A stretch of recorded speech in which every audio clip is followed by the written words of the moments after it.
আপনি বুঝে শুনে পক্ষ অবলম্বন করবেন। আপনি কাকে সমর্থন করতেছেন, কার সাপোর্ট করতেছেন, এটা আল্লাহ দেখতেছেন। আপনি যদি জেনে শুনে অন্যায়ের পক্ষপাতিত্ব করেন শুধু এই কারণে যে আপনার দাদা করছে আর আপনার বাপ করছে, এই কারণে আপনিও করতেছেন, কিয়ামতের মাঠে আল্লাহর সামনে দাঁড়ানোর জন্য তৈরি থাকবেন।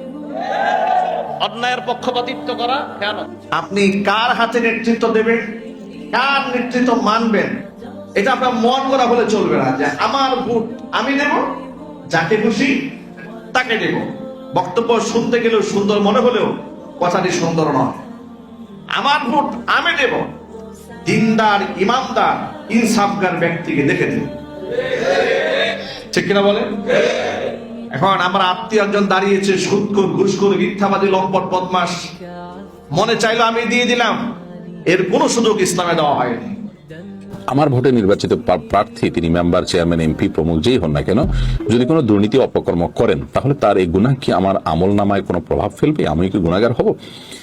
দেখুন, সূরা মাইদা 2 নম্বর আয়াতে আমাদের মাথায় রাখতে হবে, আল্লাহ বলেছেন, ওয়ালা তাআওয়ানু আলাল ইসমি ওয়াল উদওয়ান, তোমরা পাপ এবং সীমা লঙ্ঘনের কাজে একে অন্যকে সহযোগিতা করবে না।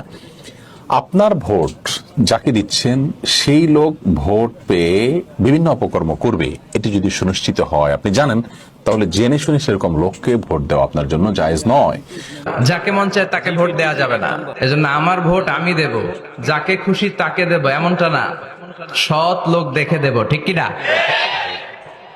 আমার ভোট আমি দেব, ইসলাম প্রিয় লোক দেখে দেব,